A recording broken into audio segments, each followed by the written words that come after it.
Okay, so let's talk a little bit about Creepy Joe's pardons. So, in the headlines in the last few days, or over the weekend, it was that he pardoned 1,500 people. Which is an insane amount, isn't it? Well, yes and no. I'll get to that. Put it into perspective. So they were largely, the White House was at pains to say they were all non-violent. They were all non-violent offenders. If that's the best thing you can say about the people you're pardoning, then it's a pretty big list of deplorables, to quote a certain female, Hillary Clinton. You can still do pretty despicable crimes that are non-violent, in my opinion. Well, you certainly can. You certainly can. The White House said that, even Bernie Sanders said that it sets a dangerous precedent, particularly pardoning his son. So first up then, Hunter Biden, of course. So one thing I want to say straight off the bat is there's two things. There's a presidential pardon, and then there's the commuting of a sentence. And they're two completely different things, completely in the president's power. So a presidential pardon is quite an extraordinary thing, really. We haven't got any equivalent of it in Britain. It really is sort of plenipotentiary. It's sort of absolute. I think, I might be wrong about this, and if anyone knows better out there, let us know in the comments. I think even the Supreme Court can't meddle with it. It's sort of an absolute thing if the president pardons you. It's really quite an extraordinary power. Mm-hmm. Many turkeys have felt that power. Yeah, they pardon a turkey, don't they, at Thanksgiving every year. Well, that was one of the things the White House said, was that it was, in Biden's statement, he said America was built on the promise of second chances. I mean, fair enough, but when we look at some of the details of some of these people... Yeah, also, you have a prison system, and for some offences you go to prison on your first chance, so... You're kind of not embodying that. And also, I don't believe in second chances. I mean, it depends what it is. I was going to say, surely it depends a bit. If someone forgets to give me back a pencil, I'll let it slide, all right? What if you are genuinely the victim of an injustice, though? Well, in which case, I think it never should have transpired in the first place. Oh, well, yeah. But we don't live in a perfect world. There's no such thing as a sort of a perfect judicial system, is there? Far from it, yeah. I mean... I think the logic has to do with preventing a civil war from a classical Republican perspective, because the idea is to prevent another Caesar, or prevent pushing people towards thinking that unless they hit first, they're going to be hit. Right. Because republics are very vulnerable to this, and maybe it is a way of trying to diffuse that tension. Because republics seem to be a bit more friction, containing a bit more inner friction than other political systems. You're talking broadly about just the concept of a presidential pardon. Yeah, I'm just trying to think about it. Yeah. Right, yeah. No, why would I do it? Why would I want to be pardoned or something? I mean, it was written in from the very get-go. Even George Washington pardoned a few people. Yes. It's been there since the very beginning. And towards the end of the segment, I want to look at historical precedent and see how Creepy Joe stacks up against it. The big guy. It's like a sort of sports team score sheet here. Yeah. How does Big Joe... Big Joe... I can't get my words out. Shut up, Josh. He's quite big, actually. He's quite tall, isn't he? He is He's quite like tall, 6'3" or 6'4" or something, isn't he? Yeah, people forget. Taller than you think. Because Trump's really tall as well, and you see them together, and you think they're sort of normal size, but they're not. They're pretty tall. But also you see some photographs with Millet, and they're they are in that. There isn't such a high discrepancy. So I'm going to take those numbers with a pinch of salt. Well, Joe's a bit more stooped now, isn't he? Like an old man. Yeah. His 11s are up. So yeah, he said that all the people had been successfully rehabilitated. Not true. And that they were deserving of a second chance. I mean, so out of these, the ones that caught the headline as 1,500 people or 1,499 people, largely sort of marijuana charges. Wonder what Kamala thinks about them, because obviously she prosecuted lots of people for marijuana charges. But one thing to mention is that most people think, and it is usually the case, that presidents do their presidential pardons and commuting of sentences right at the very end of their tenure. But it's not always the case. You can, as president, can do it whenever he wants. And Biden's been doing it all along. So at some point, I think in 2022, he pardoned like another 6,500 people one day. I think mainly for morning. Mainly for marijuana charges or minor drug charges. I mean, when it's legal in multiple different states, it's perhaps easier to sell that. Yeah. I didn't know that. That sounds ridiculous now that you mention it. Because I would say that it's a power that shouldn't be abused and should be used with discretion in very few cases, just to prevent society from collapsing. But it doesn't seem to me that if these junkies were put in jail, society would collapse. Yeah. Sounds like I got it completely wrong. Well, no, that was the original idea. That was the original 18th century idea, was it should be very, very rare. A president sees that there's been a true injustice and they reverse it, rather than they don't agree with a whole law and just... But, well, in fact, I was going to leave it till the end to do the historical look at, but let's just do that now. So George Washington did only 16, and you can see in the early presidents there's relatively small numbers, although kicking up to quite a few quite quickly as well, though.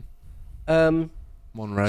So most presidents have done a few hundred, and there's a couple of anomalies. So, for example, Jimmy Carter pardoned sweepingly about 200,000 people in one go. One of the only things he did while in office, wasn't it? He didn't do very much otherwise. Well, he did a few things. I don't want to get into Jimmy Carter, but that was for the Vietnam draft. People that refused to answer the draft when he got in. Fair enough, actually, yeah. So that's an anomaly. If it was on a chart, it would just be a giant spike for him, but there's a reason for that. I mean, also, a couple of other anomalies. Andrew Jackson, after the Civil War, pardoned thousands and thousands of ex-Confederates. Because that was the policy at the time, was that you need like a reconciliation. Let's all come together and be one country again. Let's not hang Jefferson Davis. Let's not hang Robert E. Lee. Let's not prosecute the entire officer class of the Confederacy. So he gave them pardons, even though they were technically, traitors to the Union for having seceded. So Andrew Jackson did that. Harry Truman pardoned, I think, a few thousand people again for World War II draft stuff. It's not quite as simple as that in his case, but there was a thing called the Selective Training and Service Act. It's very different than... basically the draft. Sorry. Very different than a few thousand potheads, though, isn't it? Right. Like people in war and things like that, right? It seems a bit more noble, if you will. Yeah. Yeah, right, yeah. So there's actually sort of a point of principle and a special circumstance, right? Vietnam, World War II, Civil War. So they're anomalies. So if we don't count those ones for having very, very high numbers, okay. Can they pardon everyone? Well, again, if anyone out there knows better, do let us know. But yeah, it's just like a complete blanket power. Yeah. They can. It's sort of Alistair Clark, the late great journalist and historian, Alistair Cook. Did I say Clark? Just say Alistair Cook. Alistair Cook. Same name as the former England cricket captain. Yeah, also a cricketer called that, but no, not him. A much older journalist and historian. He did Letters from America. He's one of my favourites. A big fan of the late Alistair Cook. He talked in one time about the presidential pardon and the ability to commute sentences, and he just describes it as this sort of plenipotentiary, completely extraordinary, completely absolute arbitrary power. So it does sort of fly in the face of the Constitution and the concept of justice. But as long as it's not abused, it shouldn't be too much of a problem. Well, I think the example of Trump pardoning the Jan 6 prisoners is a good example of it working somewhat... J6 hostages. That's true, yeah. I mean, I spoke to some of them. That's a great example of it working as intended, as I imagine it was intended, in that they're people who are politically persecuted, and then you can basically wipe the slate clean when a new person assumes office, and I think that has a good stabilising effect, as Stelios pointed out. One thing I'll say is about a pardon is that your slate is wiped entirely clean. But whereas if you just commute the sentence, you still have a criminal record, and your conviction still stands, but you're let out of. You don't have to actually do the sentence. Or if you often people are already in jail for the thing, and you commute the sentence, so they're just let go, but your criminal record still stands. So they're two very, very different things. Of course, you would want the pardon, wouldn't you, if you could choose? I have a parking ticket. Yeah. Well, Bill Clinton pardoned. Was it a pardon? I think it was a pardon. He pardoned his half brother. So there is precedent for this.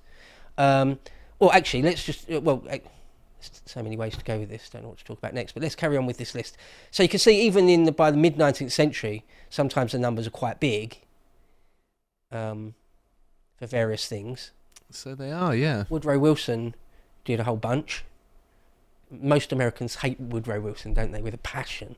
I don't particularly blame them. Speaking I've asked of people before who's the worst president on Twitter, and a lot of people say, what a silly question. Obviously, the correct answer to that is Woodrow Wilson. Roosevelt's in the running. Yeah, Roosevelt is quite big, but remember, he served 3 and a bit terms. He's sort of also was definitely an outlier in some level. But also he was during the World War II. Yeah. But he did various things. He was very light on socialists, basically. Again, Harry Truman sort of is an outlier. Not that he doesn't count, but there's reasons why his number was so high. Nixon might be an interesting one, because he always said, and we know he did, we've got a record of it on the Nixon tapes, that he would pardon his closest confidants, his right-hand men, people like Haldeman and Ehrlichman. He promised them multiple times he would pardon them for their crimes, or for perjury. They were going to perjure themselves on his behalf, and he would pardon them, and they did perjure themselves, and then he didn't pardon them. Oh, and then he gets pardoned himself. But he did pardon nearly 1,000 people himself. And then Jerry Ford comes in and pardons him immediately. The Jimmy Carter Vietnam draft, 200,000. George Bush Senior. Not very forgiving, is he? You've got to go all the way back to Zachary Taylor before you get someone as low as that. All the way back to the 19th century. James Garfield. And even George Bush Jr., relatively speaking, didn't really take part. He did pardon Scooter Libby, I believe. Who? One of his guys. Oh, okay. Scooter Libby was in George Bush Jr.'s inner sanctum. Trump pardoned Lil Wayne. and Kodak Black, a bunch of rappers. So, but there are some examples of when people, right at the beginning of the American Republic, it was sort of not used to just pardon. It wasn't all that political. They saw an injustice and might do something about it. Whereas the closer we get to now, the more it's been used to just pardon your friends and things. Yeah. And now it's up to the point where they're pardoning people where it is questionable, like people that have done definitely like pretty bad crimes. And it's like, why are you pardoning them? How is that fair? They're convicted legitimately of a proper crime. Why are you pardoning them? Wasn't there a case whereby it was a radical left-wing terrorist, basically, that got pardoned? Was that I can't remember who it was. I want to say it was Bill Clinton, but I can't remember. Yeah, Bill Clinton pardoned quite a few questionable people. Quite a few. Look, Roger Clinton Jr., his half-brother, cocaine possession. So it's just like, I'll let you out. Look, Bill Clinton's director of Central Intelligence pardoned him. So quite often they're sort of, in recent times, it seems that they're sort of spies, intelligence services, assets, where they were caught out doing a crime, but it was a crime they were sort of supposed to do, sort of part of their job or whatever. It's a grey area, isn't it? Always a murky area, this. You did something that is illegal, but it was part of your patriotic duty, or you were ordered to, whether that argument stands, I was just following orders, or not, but the president will pardon you.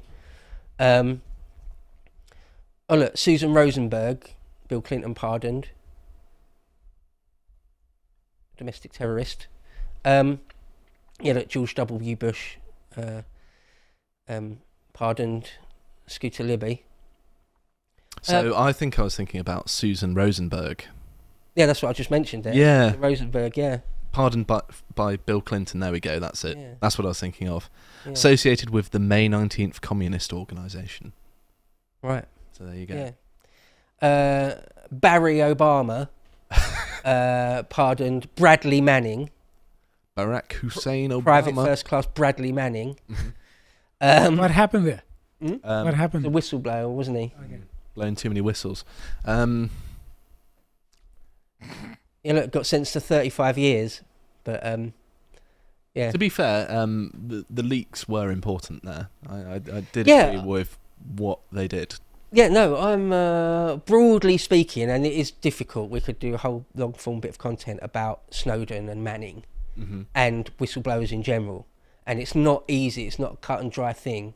But by and large, I'm for it. I'm on board with them, yeah. I don't think PFC Bradley Manning should have been sentenced to 35 years, no.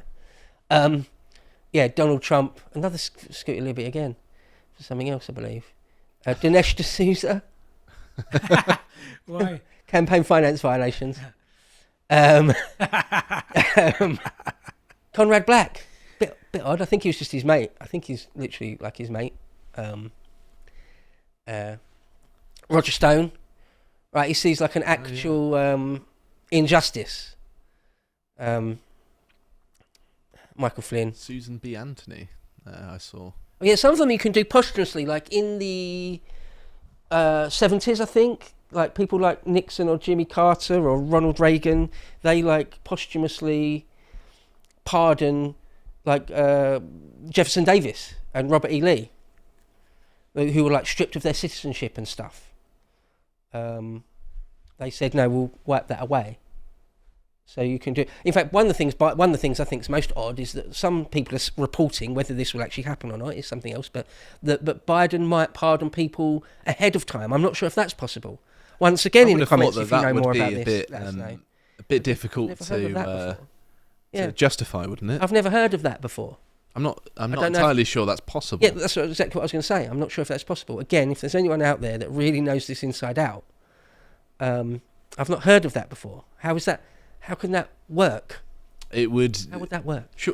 Just say you can never ever be prosecuted for anything ever. In most law in the Western world, you can't legislate for future events necessarily, right? That really would fly in the face of like justice, wouldn't it? So, go ahead. Is it for 10 years that they're being pardoned, or for life? No, forever. For life, forever, yeah. Forever, yeah. Completely slate wiped forever. Yeah. So that applies retroactively. It's not if they go out and commit crime after being pardoned. Yeah, then it's justice is normal, so to speak. Yeah. It's just been revoked. Lethal weapon, remember? Yeah. It's been revoked. So let's talk about some of the ones Biden has done, like a few thousand, up to 8,000 now. So...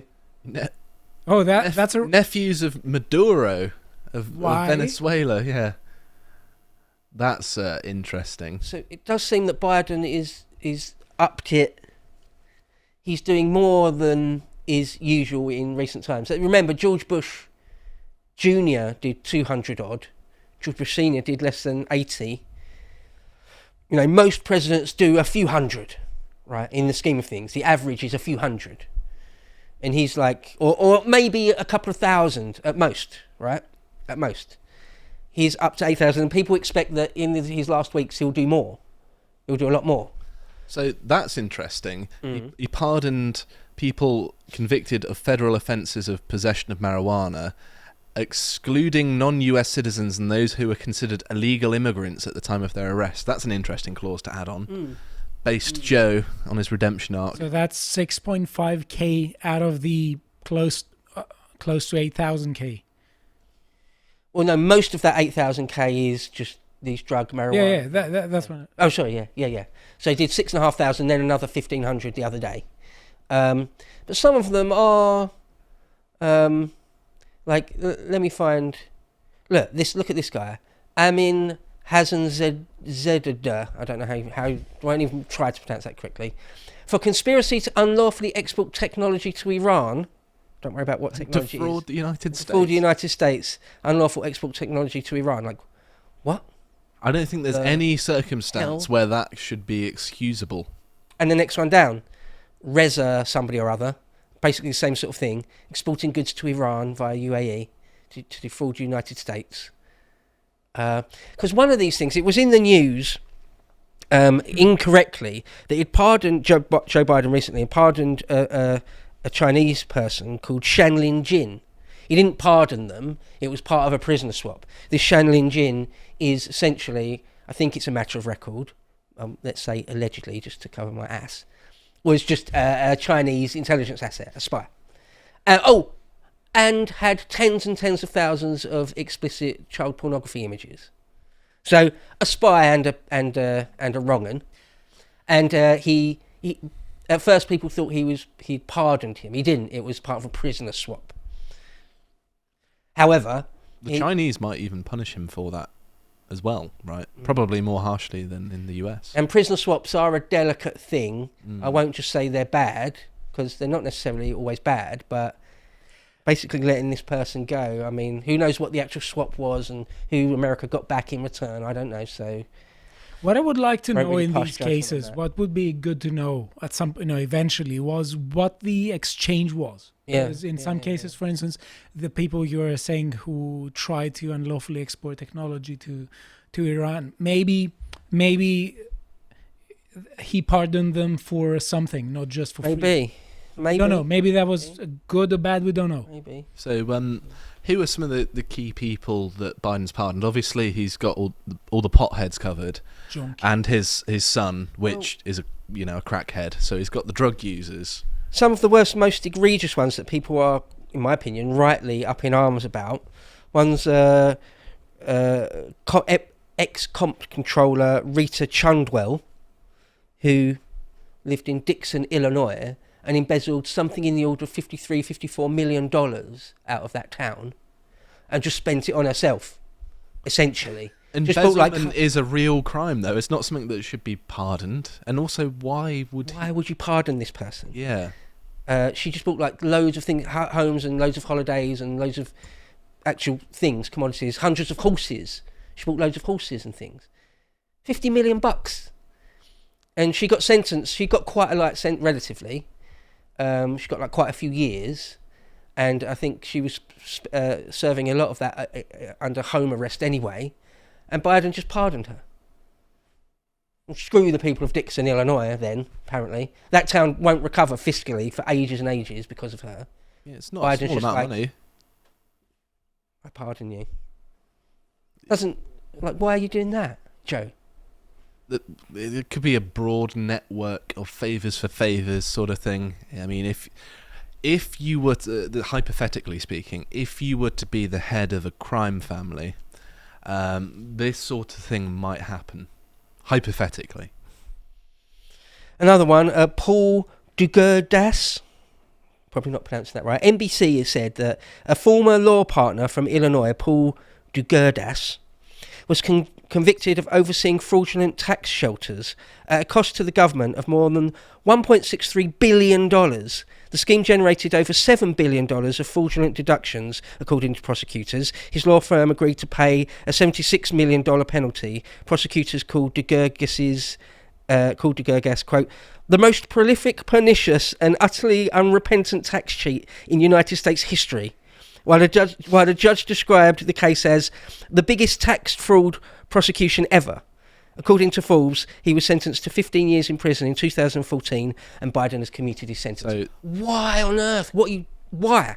There are two things to say here. First of all, taxation is theft. Second of all, I'm not even an American taxpayer, and I'm annoyed at this. This is just winding me up just purely on the basis of the injustice of it. There doesn't seem to be a justification for it. No. It's like this person's done a legit crime, been found guilty for it through due process, and should serve their sentence. Mm-hmm. This is the worst one for me, because I've got loads more I could say about it, but we're running on for time. I'll probably leave it in and around here. This one, I actually found myself getting proper annoyed about when I read this one. Judge Jim Carlson, the Star Tribune, said, Jim Carlson, a head shop owner found guilty in 2000. Oh, sorry, this is not the one I was particularly annoyed at, but I'll tell you anyway. Was a head shop owner found guilty in 2013 on dozens of felony charges after experts said he sold enough synthetic drugs to cause a public health crisis in Duluth. Had his sentence commuted Thursday on one of nearly 1,500 convicted criminals granted clemency by Joe Biden. Carlson received a 17-and-a-half-year sentence after a jury found him guilty on 51 of 55 felony counts for selling synthetic drugs from his store in downtown Duluth. Prosecutors called alleged Carlson sold synthetic drugs that were misbranded as incense, potpourri, bath salts and glass cleaner, while using employees as guinea pigs to test how the unregulated drugs worked on customers. And these synthetic drugs, I know a little bit about this, are some of the most dangerous stuff you can possibly get. Yeah. Like lots of the drugs that are most damaging on the streets these days started off their life as these sort of experimental synthetic drugs. That guy's a full-blown amoral psycho. Shouldn't really be on the streets. I think. That's a terrible crime. Okay, this last one is the one that really got my goat. It's like, just to throw it on the pile of crimes that Joe Biden has committed while in office. This is terrible that he's commuted this guy's sentence. Judge Michael Conahan. So he's a judge. And there was a scandal called Kids for Cash scandal. That's never a good scandal name, is it? No matter what the story is. Doesn't bode well, does it? I mean, Ghislaine Maxwell probably had a similar moniker, didn't she? So there's a thing, yeah. So there's like for-profit detention centres, right? When you get the inmates to manufacture things, whether it's sort of, making number plates, license plates, or, stamping out rivets, or whatever it is, digging drainage ditches for the local community, or whatever. It's some sort of for-profit organisation, right? So he had over 4,000 juvenile convictions, so young people as well, overturned on the strength of his conviction, because he'd taken, and this is not my words, he'd taken millions of dollars in illegal kickbacks, that's a quote, in exchange for millions of dollars in illegal kickbacks for sending unfairly over 4,000 juvenile people to detention centres for profit. Basically ruining young people's lives. You probably did something relatively minor if it was being disputed. Well, they might not even be criminals guilty. At all, Their convictions were overturned. Okay. So he's just ruined their lives for no reason except for money. This feels like among the more evil things you can do without actually personally being violent to someone in a one-on-one exchange. That strikes me as truly evil. Yeah. What a thing to do. Ruining thousands of juveniles' lives for the sake of money. Yeah. And obviously spitting in the face of justice again, whilst being a judge. Creepy Joe commuted his sentence. I believe he'd served most of his sentence, but there was still a few years left to run or something like that. Creepy Joe says, you can go, you're free. Why on earth? What justification is there for that? I thought Joe Biden liked kids. Well, it's like a complete abuse of the pardoning power. Yeah. And the last thing to say is just, that Trump, just to end it on this note, Trump has said that, quote, within hours of becoming president, he'll pardon or commute the sentences of the quote-unquote J6 hostages. So Good. Let's see if he does that. Don't know why I didn't do it before. I hope you appreciated that segment from the podcast, The Lotus Eaters, and if you want to see what else we're up to, you can see Harry become the James O'Brien whisperer, get into the mind of a left-wing broadcaster. And if you want to see all the other things that we're putting out, you can always follow us on Twitter. Thank you very much for watching, and goodbye.